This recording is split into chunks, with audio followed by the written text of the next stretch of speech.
nothing more than feelings, trying to forget mine, feelings of love,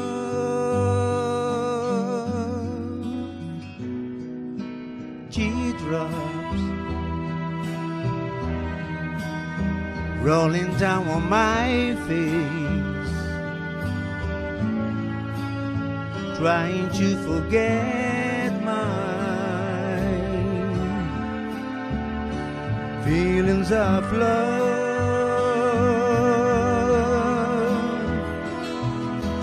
feelings for all my life of feeling. I wish I've never met you, girl. You'll never come again.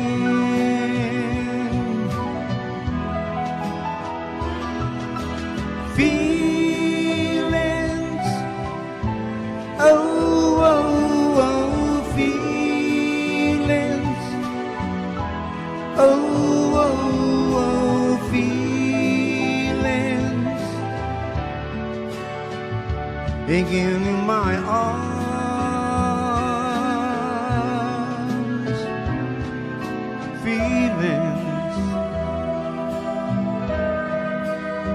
Feels like I never lost you,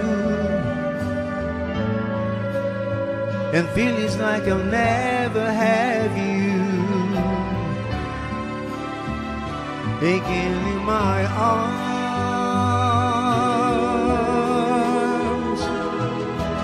Feelings for all my life I feel.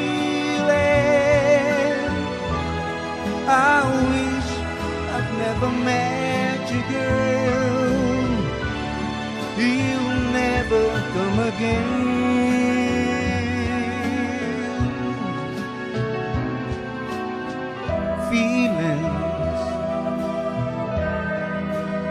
Feelings like I never lost you,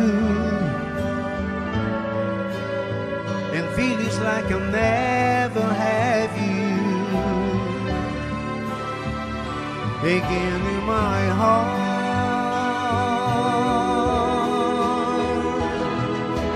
Feelings, oh, oh, oh, feelings,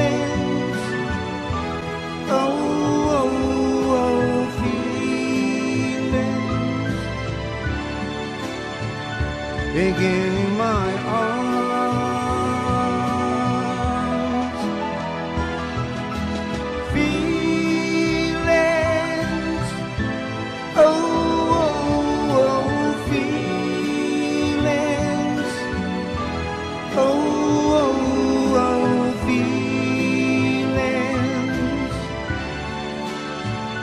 Again in my arms,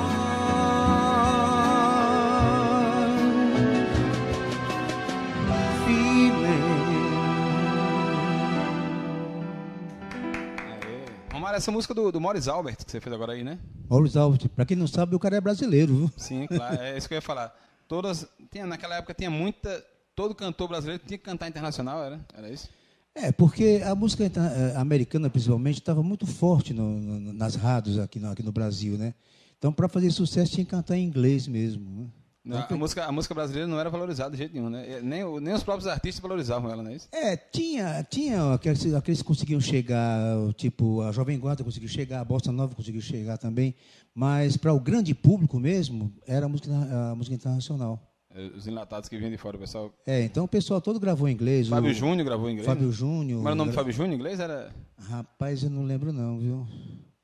Mas tinha também o Dave McLean também. Dave McLean. Que era também o Christian, que também gravava Christian em cantava inglês. também, depois fez a dupla Christian Ralph, não é isso? Isso, depois fez a Christian Depois Ralph. que ele virou sertanejo, mas antes ele cantava internacional. Diz que Christian é um produtor, um grande produtor, né? De estúdio. Ah, sim.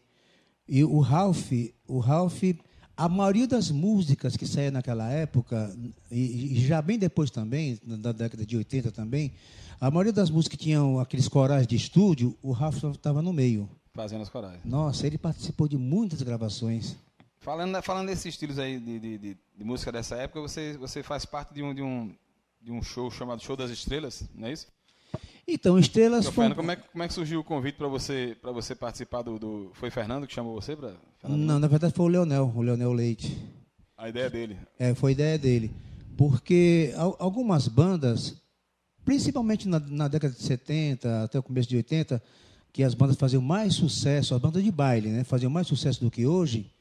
Então, por exemplo, no Impacto 5, todo mundo gravou muito a cara de até ouvindo cantando. O próprio Roberto começou no Impacto 5, né? E então o Leonel pensou em reunir os cantores daquela época, né? Daquelas bandas daquela época. Então, falava em Sui Generis, lembrava que o Romário cantava. Graças a Deus lembrava de mim, né? E reuniu, no começo era o Romário, Roberto, Fernando Luna, Joãozinho, Leonel, Joãozinho. Participou de um ou dois ainda, não foi? E teve também o Roberto do Terrível, né? Depois o Joãozinho saiu primeiro, né? Porque o Joãozinho tem muitos compromissos com a banda Grafite, não deu para continuar. O Roberto também tem muitos compromissos com a banda dele, que é o Meus Amores, com aquele. Ele roda muito por aí, graças a Deus, Robertão, aquele abraço para você. E também não deu para continuar, porque a gente passou a tocar dia de sábado, que muitos viajam para fazer compromissos. Isso, que a Primórdia era na quarta-feira que vocês faziam, né? Na quarta? Era só na quarta-feira. Mas depois que a gente passou a fazer no sábado, aí não deu mais para o Roberto por causa dos compromissos dele, né? E melhorou também a questão de público. Quando foi para o sábado, começou a dar... Melhorou sim. Agora, eu estive lá no Atlântico, né? Agora, Robson, eu vou te falar uma coisa, viu? Para tirar esse público da minha idade de casa é um sacrifício, viu, cara? Tá louco. E quando chove, então? Quando chove, então, ele quer ficar debaixo do cobertor, né, vendo televisão, coisa e tal.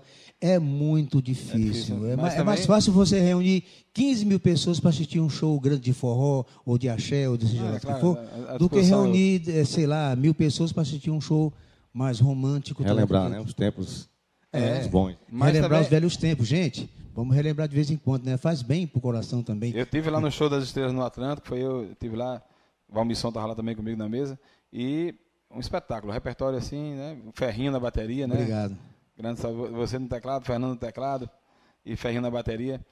Meu amigo também, reencontrei lá também, meu amigo da banda Mix. Laércio? Não, o Laércio estava lá também, sim, mas Não, como é o guitarrista? Marlon, quase que eu esqueci. Marlon estava lá no palco. Marlon, aquele abração também para você. Foi muito bom. Quer dizer, um show da Estrela é assim, agora o público é difícil de sair, mas quando ele sai, ele prestigia realmente, né? Você vê que o pessoal, eu percebi que o pessoal dança, cara, música romântica. Sim. Fazia tempo que eu não via ninguém dançando música romântica. Pois é, rapaz. Foi muito massa. Rostinho colado no rostinho, né? Abraçadinho, coisa e tal, falando besteira no ouvido. Quer dizer, muito bom. Isso é bom, você lembra a época dos assustados. No interior. Da época dos intervalos das bandas, você lembra? Dos intervalos, exatamente. O show era, acho que era 5 horas, eu acho, 4 horas, né? Eventos.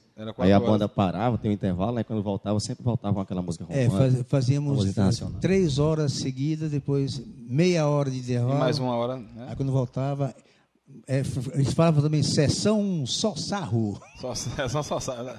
Só sarro. Eu também fui de banda baile, passei 2 anos em banda baile, fui da banda Degradê, fui da banda Xodó e banda Massa, né, que foi o tempo que eu passei. E ainda peguei essa época do finalzinho, que tinha os intervalos ainda. Aí depois veio o forró, com 5 horas de forró, e acabou as bandas baile. A gente vai falar já sobre isso aí. Viu, Robson? Quando eu também não tocava, eu ia prestigiar as bandas que iam lá na minha cidade, lá em Nova Cruz, eu era bem jovem. Aí eu ficava observando. Aí sempre que eu voltava com aquela música boa, né, aquela música romântica. Ficava prestigiando. E você esperando para chamar... Só ficava olhando os músicos. Chamar a doidinha para dançar? Né? Não, eu adorava. Era bom demais ainda. Eu ficava olhando lá de cima os músicos, tecladistas, né? Eu ficava olhando lá em cima eles tocando. Ficava admirando o trabalho da observando, né? Aliás, Robson, o músico é um péssimo dançarino, viu? Você pode acreditar. Há exceções, porque eu sou um grande... Mas eu sou exceção porque eu comecei sendo dançarino depois que eu virei músico. Eu comecei dublando dominó, né? Então a gente dançava e dublava, não cantava. Então, rapaz, eu peguei essa queixa da dança e levei, por isso que o Luciano me chamou. Né? Foi. Eu comecei dublando dominó, fazia intervalo da banda Grafite, fazia intervalo do Degradê, e Luciano, que é dono do Degradê, me viu e queria um cantor que dançasse no palco, só que eu não cantava nada na época, então nós vamos ficar dançando, canta 2 músicas só. Na verdade, o Luciano sempre foi um criador, inovador, né? Foi, ele sempre sempre tinha esse olho clínico, né?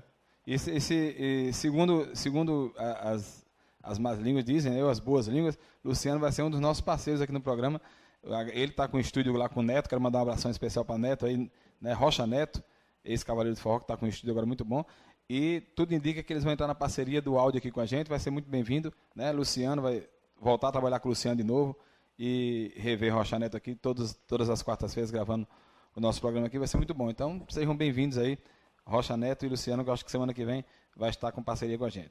Naldinho, você é compositor também e fez uma música com Arquelaus, né?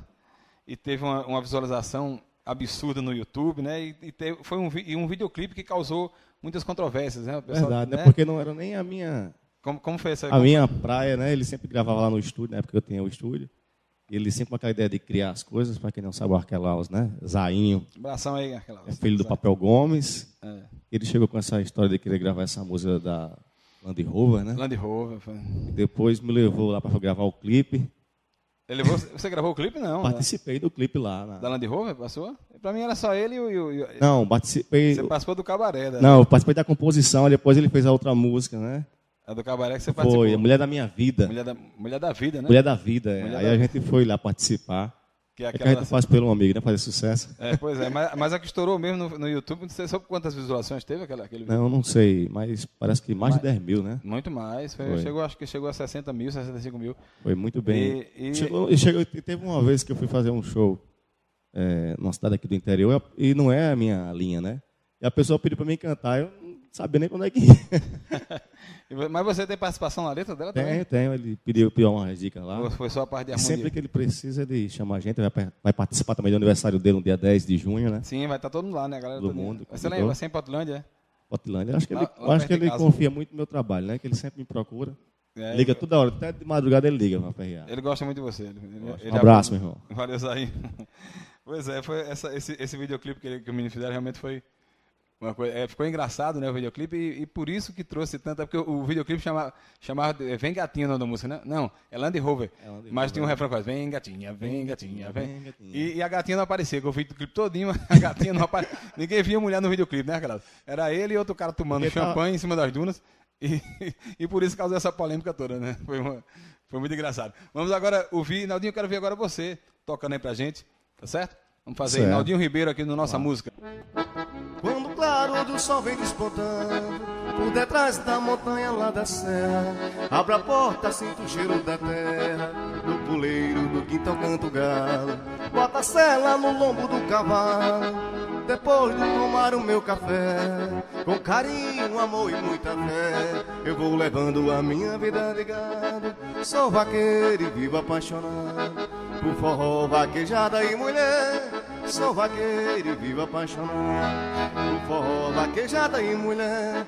E o que vejo de belo no sertão é o gado comendo na colina, é o sorriso na boca da menina e os segredos que tem em seu coração.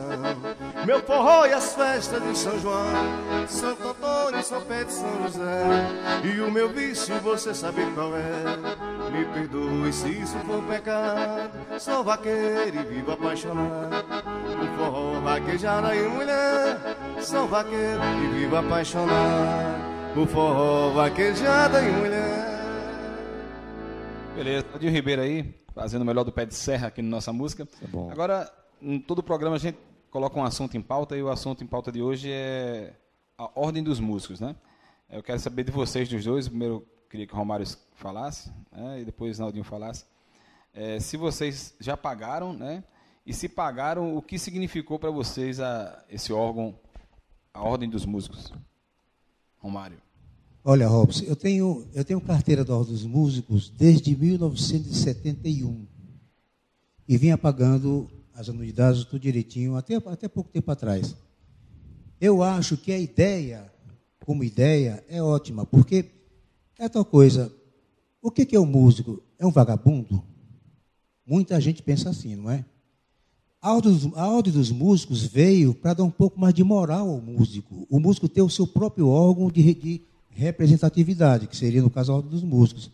O que seria do médico sem o Conselho Regional de Medicina, o que seria do dentista sem o seu Conselho Regional também, e o que seria do músico sem o seu Conselho Regional. Então, como ideia, é ótima. Só que a Ordem dos Músicos aqui no Brasil foi tão deturpada a coisa que virou mais um sistema de opressão e de fiscalização ao músico em si, que acabou os próprios músicos que deveriam zelar pela sua ordem, pela sua carteira de identificação, o próprio músico virou-se contra o órgão.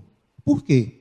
Ao invés de ser um órgão que apoiava o músico, virou um órgão opressor do músico. Opressor. Pois é, e isso acabou gerando várias brigas, várias coisas que acabaram por desmoralizar a ordem dos músicos, para mim, infelizmente, porque eu acho que o músico tem que ter a sua representação direitinho, a sua carteira, tudo como manda a lei. A gente precisaria realmente ter isso mesmo, um órgão que representasse a gente, mas não é o que a Ordem dos Músicos fazia. Eu também paguei a Ordem dos Músicos, acho que por 15 anos eu paguei a Ordem dos Músicos. Inclusive, a coisa era tão sem nexo, esculhambada, pode ser a palavra, pode ser essa mesmo, na época de Ribeiro, porque eu era do Estúdio 4, como eu falei, você comecei imitando o Dominó, não cantava, eu só dublava e dançava. E nós fomos proibidos de subir nos palcos se não tivéssemos a carteira da Ordem dos Músicos. Mas eu não era músico, eu não era cantor. Eu dançava e dublava um grupo do Dominó no Nacional, eu não cantava nada. Mas a gente tinha que ter a carteira. Então, o que é que fizeram? Vamos providenciar. O que é que eles queriam, na verdade? Eles queriam o dinheiro da arrecadação. Já que a gente fazia tanto show e estava presente nas festas, como grafite, como no intervalo das grandes bandas, eles queriam o quê? Pegar o dinheiro da arrecadação dos 4. Seriam mais 4, né? Mais 4 para pagar. Contribuir. Aí você me falou antes de começar o programa sobre a história do teste, daquele famoso teste da Roda do Música, que era outra palhaçada também. O cara fazia um dó com pé de galinha, já estava dentro do esquema, né? E a gente fez, nem passou da carteira dos mineiros. O negócio a gente quer é o dinheiro da arrecadação. E assim passaram os 3 anos, a gente pagando anuidade sem ser músico. Depois, sim, eu fui para o degradê, fui aprender a cantar. E acho que só valeria a pena pagar a Roda do Música a partir daí. Isso era uma parte para mostrar que realmente o negócio não tinha muito fundamento. E você, Naldinho, o que você acha? Eu concordo com o Romário, disse tudo, né? Em vez de ser um órgão que apoiasse o músico, virou um órgão opressor. Que oprimia o artista, né?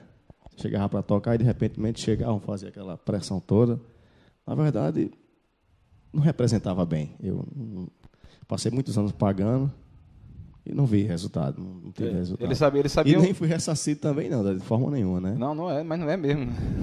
A questão... Não sei para onde é que foi esse dinheiro, na verdade. Exatamente, a questão sempre foi essa aí, Romário, porque quando você falou de vários órgãos que representam as classes dos dentistas, dos advogados, e até Ribeiro, que era o presidente na época, eu indaguei com ele sobre isso. Ribeiro, a gente paga essa anuidade e esse dinheiro serve para quê? Não, você para dirigir seu carro, ele comparou, você para dirigir seu carro tem que pagar o IPVA do carro, né? Eu digo sim, mas o IPVA do carro, o dinheiro é destinado para as estradas. Pode até não ir, aí é problema dos políticos.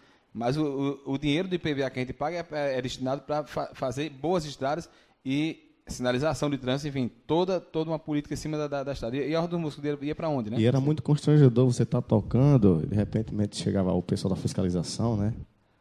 Chegavam lá e oprimindo você, proibindo você de tocar. Chegava com o policial, inclusive, eu cansei de ser Como é que você abordado. é artista, vai ali para defender o seu ganha-pão, né? Às vezes é o pai de família que vai tocar um trio pé de serra, um tecladista que vai ganhar o seu dinheiro da feira, de pagar a sua conta. E, de repente, chega um órgão para oprimir ali naquele momento. E não para organizar, né? O que eles deviam fazer era organizar, né, Romário? Aí tem uma questão também, porque quando o fiscal chegasse num estabelecimento que ali estivesse o músico com seu instrumento fazendo sua música, ele deveria fazer primeiro o seguinte: quem te contratou foi aquele fulano ali, tá? O senhor está pagando bem ao músico? O senhor está dando um camarim decente ao músico? Isso. O senhor está dando refrigerante quando ele tem sede, dá um lanche quando ele tem fome, coisa e tal? Primeiro isso. Depois você chegar para o músico, você está com a sua carteira aí? Não. Tudo bem, assina aqui uma advertência, você não pode andar sem ela. Assim como eu não posso andar sem minha habilitação de motorista. Isso. Da próxima vez você traz, coisa e tal, tudo mais. Mas eu acho que deveria primeiro observar como estavam as condições de trabalho daquele músico. Por isso que ele é a ordem dos músicos. Era para ser, na verdade, era a ordem dos empresários, que eles só apoiavam os empresários, né? Que chegava lá cobrando. A gente falou sobre isso e sempre fala sobre isso no programa aqui, aquela questão dele chegar e organizar o cachê. Organizar, dividir por facções. Existe músico de naipe tal, músico de naipe tal, tem bar de naipe tal e músico e bar de naipe tal. Uma praça de alimentação, eu sempre falei, não poderia liberar contrato, a ordem não deveria liberar contrato abaixo de R$500, uma praça que tem 10 bares. Lógico. Mas a gente não pode fazer isso. Como é que não pode fazer? É uma coisa simples, não libera contrato, é praça de alimentação. São 10 bares. Então o contrato mínimo seria R$500. Aí o que acontece? Tem músico que toca por 100 conto, 80, porque está começando, eu também já toquei barato, lógico. Agora, se o dono da praça de alimentação tem a opção de contratar vai ter que pagar 500. Você acha que ele vai pagar 500 a quem? A Naldinho Ribeiro, que já tem um know-how, ou vai pagar a esse que está começando agora por 80? Lógico que ele vai contratar a Naldinho Ribeiro. E o de 80 vai tocar onde? Vai tocar naquele barzinho que suporta cantor de 80 e de 150. E a ordem tinha que fiscalizar também. Se fosse assim, a coisa funcionava, mas nunca foi assim. Ele sempre foi a ordem dos empresários. É complexo, né? Complicado. Até porque, quer dizer, eu conheço grupos de 5 pessoas que vão tocar num certo bar, apenas para tomar cerveja e aquela coisa menininhas. O cachê para ele não interessa.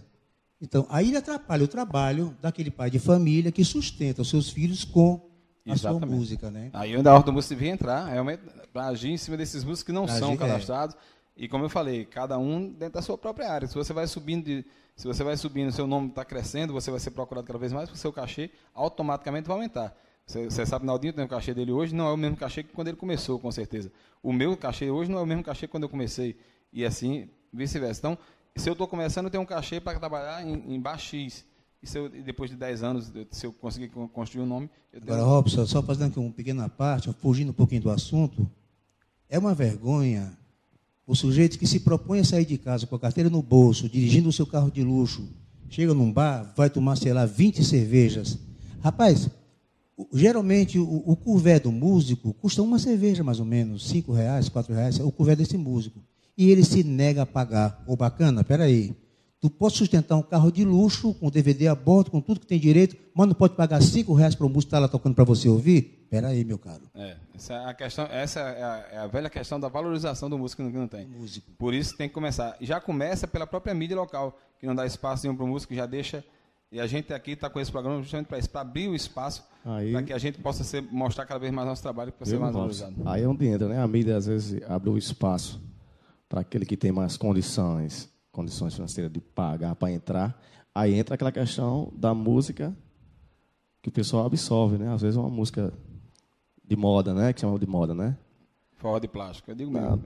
O forró não, mas vários estilos, né? Não só então, forró, o financeiro entra, facilita. Plástico. Às vezes tem tantos artistas aí no nosso cenário musical que às vezes não tem condições de entrar numa mídia, bancar uma mídia, né? Pagar para entrar na rádio para tocar. É complicado. E vocês teriam, se por acaso a Ordem do Músico voltasse não, que ela está funcionando, só que não tem, nenhum músico é a favor mais e não é mais obrigado a pagar. Mas se você fosse pagar e pudesse optar por uma sugestão que você daria para que a Ordem do Músico melhorasse, qual seria a sua sugestão para que a Ordem do Músico melhorasse? Olha, ela teria que passar por uma reformulação completa. Primeiro, para definir qual seria o objetivo dela, né? Porque se ele é um órgão de classe, é para representar, no caso, o músico. Então, teria que fazer uma reforma profunda. Mas eu acho que deveria voltar sim. Porque a gente não tem nada, Robson. Nós somos tratados como cachorros, por aí. O cara é músico, nem namorar ninguém você pode, que o pai não deixa. Não, música é vagabundo. Então, essa coisa tem que mudar. E para mudar, a gente tem que ter, pelo menos, o nosso órgão representativo. Seria a ordem dos músicos. Mas tem que muita coisa mudar nessa ordem para poder a gente respeitar e ela respeitar a gente também. Acho que teria que juntar uma turma aí, fazer um estatuto, um novo estatuto da Ordem dos Músicos, né? Uma galera que tem uma cabeça nova, diferente, que pense em prol do músico. E aí sim, nós colocamos... Quem foi que colocou? Não sei quem foi que colocou esse presidente lá dentro. Tem um presidente da Ordem dos Músicos, é o mesmo presidente do sindicato, é o mesmo cara que não sei nem quem foi que colocou. Quem foi que colocou você aí? Não sei, não foi eu. Músico nenhum aqui votou. E até colocar, reformulando a Ordem dos Músicos, fazer uma escola para profissionalizar aquele artista que está começando, né, para aperfeiçoar mais. É outra ideia. Uma ideia aí está certo. tá incentivando, né? Agora me diga uma coisa, o que o Sindicato dos Músicos tem feito pelo músico aqui no estado, por exemplo? Nada, porque é a mesma diretoria da Ordem do Músico. Olha, eu tenho uma sobrinha que nasceu em São Paulo pelo sindicato. Teve apartamento no hospital bom. Teve toda a assistência. Sindicato dos Músicos? Pelo menos isso lá o sindicato fez. Aqui eu acho que nunca chegou a fazer esse tipo de coisa não, né? Da assistência médica ao músico. Não. Nada disso? Eles então, é sindicato para quê, então? Pois é o que eu estou falando, tá faltando pessoas que tenham ideias, na verdade, né? Que mudem realmente e que a gente possa colocar, que a gente confie. A gente quer você representando a gente lá.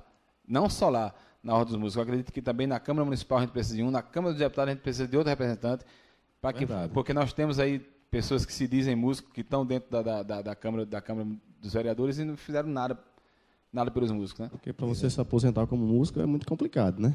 Você tem que pagar o INSS. Como músico você não se aposenta nunca, não tem como. Você tem que pagar, então quer dizer... Tem João Ceará, deixa eu mandar um abraço para o João Ceará, que está se recuperando, João Ceará. Eu conheço maestros lá no Sudeste, no sul do país, que estão morrendo da míngua, pobres. Não tem... Se você pagasse para ter o benefício, mas você só ser oprimido. A gente tem que mudar isso aí, de qualquer forma, né? Daqui a pouquinho, no nosso terceiro e último bloco, vocês vão ter aí Naldinho Ribeiro e Romário cantando juntos aqui no Nossa Música Potiguar. Também, no próximo bloco, vocês vão ter aí o jogo de perguntas e respostas hoje. Naldinho Ribeiro vai enfrentar Romário, né? No último programa desse mês. E lembrando que você agora, a partir desse programa, o programa que tiver mais visualizações, e o campeão do jogo vai voltar no programa com o campeão do jogo do próximo mês, que também do programa que tiver mais visualizações. Então, vocês que participaram do programa, vamos compartilhar o programa para que a gente... Se ganhou, quem foi que ganhou o primeiro jogo mesmo, Jorge? O primeiro jogo foi Roberto, né? Roberto dos Terríveis ganhou o primeiro jogo contra Calberg Azevedo. Então, o Roberto está concorrendo também a ser um dos que podem voltar daqui a 2 meses para competir com o vencedor do próximo programa. Também no segundo programa nós tivemos Messias Paraguai e Nara Costa. Quem ganhou o jogo foi Messias Paraguai. Semana passada, Fernando Luna contra Cleitonzinho. Fernando Luna ganhou de Cleitonzinho, também está concorrendo. E hoje, Romário contra Naldinho. O bicho vai pegar daqui a pouquinho no terceiro bloco, tá bom? Daqui a pouquinho a gente volta aí no terceiro bloco do Nossa Música Potiguar.